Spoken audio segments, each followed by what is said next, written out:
تو آپ کیا کریں، کلونجی کا کعوہ بنائیں، اس کے اندر 1 چمچ جو ہے آپ سونف بھی ڈال دیں، کلونجی 1 چمچ جو ہے، اور اسی طریقے سونف 1 چمچ، اس کا کعوہ بنائیں، کعوہ بنا کر رات کو سوتے وقت اس کو پی کر سو جائیں۔ جی السلام علیکم۔ ہاں جی وعلیکم السلام۔ جی ماشاءاللہ، کون اور کہاں سے کال کر رہی ہیں؟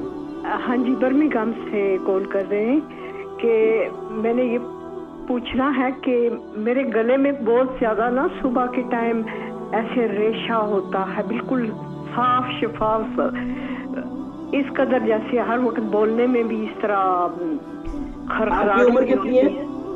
میری عمر 65۔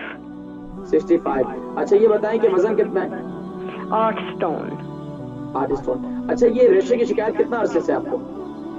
یہ تقریباً 2-3 سال ہو گئے ہیں، بس ایسے ہی۔ اچھا جب سے آپ کے ایام ختم ہوئے اس کے بعد سے زیادہ ہوئے یا پہلے سے بھی تھا؟ مجھے پورا یاد نہیں ہے، صحیح جو بات ہے۔ اچھا اس کا ایک کام اور کریں کہ سب سے بہترین تو یہ ہے کہ بھنے ہوئے چنے استعمال کریں آپ۔ بھنے ہوئے چنے جو ہے یہ بہترین ہے، کیونکہ جی وہ ریگولر میں کھاتی ہوں بھنے ہوئے چنے۔ اچھا اس کے علاوہ کیا کریں، رات کو سوتے وقت 1 چمچ کلونجی کا تیل پی کر سو جایا کریں۔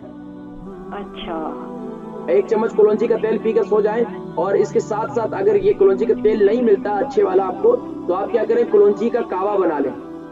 اچھا آپ کو شوگر ہے؟ ہاں جی ہاں شوگر ہے، تو آپ کیا کریں، کلونجی کا کعوہ بنائیں، اس کے اندر 1 چمچ جو ہے آپ سونف بھی ڈال دیں، کلونجی 1 چمچ جو ہے، اور اسی طریقے سونف 1 چمچ، اس کا کعوہ بنائیں، کعوہ بنا کر رات کو سوتے وقت اس کو پی کر سو جائیں، اور صبح اٹھ کر بھی اس کو استعمال کریں آپ۔ اور خاص طور پر زیادہ چکناٹ والی چیزیں اور زیادہ دودھ دہی والی زیادہ چیزیں جو ہے وہ استعمال نہ کریں، کریم والی، ٹھیک ہے؟ اچھا ٹھیک ہے، اپنی دعاؤں میں یاد رکھیں، باقی پھر مجھے بتائیے گا انشاءاللہ۔ آپ کم سے کم 2 ہفتے یہ استعمال کریں، انشاءاللہ آپ کو بہت فائدہ ہوگا انشاءاللہ۔